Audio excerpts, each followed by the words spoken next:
Napansin mo bang may parang pamamanhid o kawalan ng balanse sa paglalakad ng manok mo? Alamin kung paano ito maaayos. Maaaring dulot ito ng kakulangan sa bitamina B complex o calcium. Pakainin ng layer feed na mayaman sa calcium at bitamina B tulad ng durog na shell, oyster shell, at leafy greens para mapalakas ang buto at kalamnan ng manok.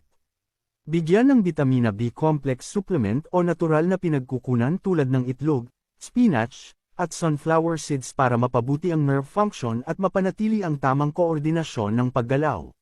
Siguraduhin may sapat na espasyo sa kulungan para makagalaw ng maayos ang manok at maiwasan ang muscle strain o injury. Panatilihing malinis at maaliwalas ang kulungan para maiwasan ang pagdami ng bakterya na maaaring magdulot ng impeksyon sa mga kalamnan o kasukasuan ng manok. Kung patuloy pa rin ang pamamanhid o kawalan ng balanse kahit na nabigyan na ng tamang lunas at nutrisyon, kumonsulta sa eksperto para sa tamang diagnosis at gamutan. Bigyan ng sapat na nutrisyon at tamang pangangalaga ang mga manok mo para mapanatiling malakas at balanse ang kanilang paggalaw.